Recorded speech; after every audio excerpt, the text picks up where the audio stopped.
లాంటి అన్యాయస్తుడు తాను చేసిన మోసాలు, తాను చెప్పిన అబద్ధాలు మోసాల కింద మారుతూ ఉన్నాయి. మోసాల నుంచి ప్రజల్లో కోపం పుడుతూ ఉంది. ఆ ప్రజల కోపం పెంచుకొని ప్రజలు రోడ్ల మీదకి వచ్చి చంద్రబాబు ప్రభుత్వానికి వ్యతిరేకంగా తిరగబడే రోజు కూడా దగ్గరలో ఉంది. అది జరగకూడదు అని చంద్రబాబు నాయుడు రెడ్ బుక్ పాలన సాగిస్తూ ఉన్నా కూడా అవి ఎక్కువ రోజులు ప్రజలను అలా నిర్బంధించలేరు. ప్రజలు ఖచ్చితంగా తిరగబడతారు అని కూడా ఈ సందర్భంగా క్రాప్ ఇన్సూరెన్స్ ప్రీమియం మీరు చెప్పినట్టుగా ప్రభుత్వం కట్టలేదు, పొలాలు మునిగిపోయినాయి, ఎన్యూమరేషన్ స్టార్ట్ కాలేదు. మరి ఇన్సూరెన్స్ ప్రీమియం వస్తుందా, ఇన్సూరెన్స్ వస్తుందా రాదా? రాదు కాబట్టే కదా నేను అడిగేది. అందుకని బాధపడుతూ నేను చంద్రబాబు నాయుడు బుద్ధి ఉందా, జ్ఞానం ఉందా అని చెప్పి చంద్రబాబు నాయుడుని తిడుతున్నాను. చంద్రబాబు నాయుడు ప్రశ్నిస్తున్నాను, ఎందుకు కట్టడం లేదని అడుగుతా ఉన్నాను, ఎందుకు చేయడం లేదని అడుగుతా ఉన్నాను. ఈ క్రాప్ ఫస్ట్ దానికి చేయాలి అని అంటే ఫస్ట్ ఈ క్రాప్ చేయాలి. మీ గ్రామంలో ఈ క్రాప్ జరుగుతూ ఉందా నువ్వే చెప్పు. నీ గ్రామంలో ఈ క్రాపే జరగనప్పుడు ఇక ఏ రకంగా ఇన్సూరెన్స్ అంటే ఇన్సూరెన్స్ ఎగనామా పెడుతున్నట్టే కదా. ఈ క్రాపే జరగనప్పుడు ఇక దీనికి ఇన్పుట్ సబ్సిడీకి సంబంధించి నీకు ఏ రకంగా నీకు సొమ్మిస్తాడు? తెలుగుదేశం పార్టీకి సంబంధించిన వాడు ఎవడైతే రాసుకుంటాడో, నీ పేరేం పేరు?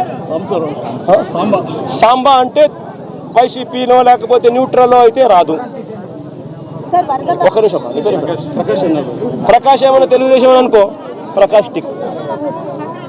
ఈ క్రాప్ లేదు, పారదర్శకత లేదు, ఇన్సూరెన్స్ ఎట్టాగు లేదు, ఇన్పుట్ సబ్సిడీ కూడా ఇప్పటి వరకు వీళ్ళకి కావాల్సిన ప్రకారం వీళ్ళకి కావాల్సినోనికి నచ్చినోనికి ఇస్తారు, నచ్చినోనికి.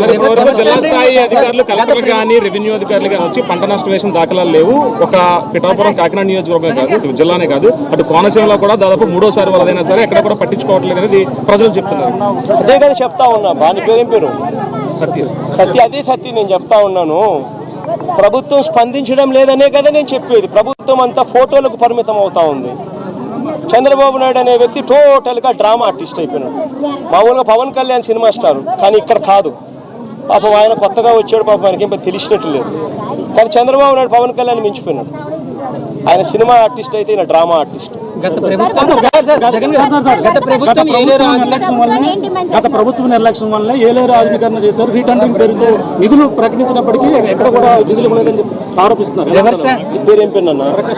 అదే ప్రకాష్ నేను చెప్పేది. కనీసం మా హయాంలో 2000 వాళ్ళు Chandrababu Naidu already revise estimate చేసినాడు స్వామి, 295 కోట్ల రూపాయలకు. అది ఉంది, జరుగుతూ ఉంది.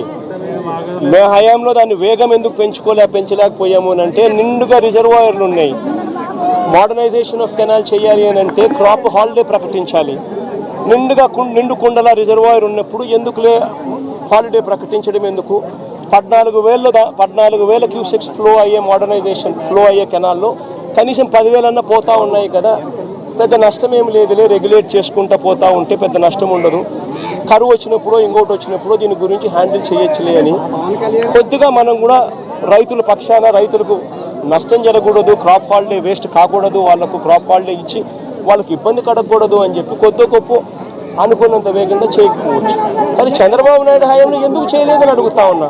ఇదే 295 కోట్ల రూపాయలకి ఎస్టిమేట్లు పెంచింది చంద్రబాబే కదా. 2015 ఏప్రిల్లోనే పెంచాడు కదా. మనం పెంచినప్పుడు తన హయాంలో తనకు 2015 నుంచి 4 ఏళ్ళు తన అధికారంలో ఉంది. 4 ఏళ్ళు కరువే, రైతులకు ఈ రిజర్వాయర్లు నీళ్లు లేవు, రైతులకు పంట క్రాప్ హాలిడే ఈకిపోయి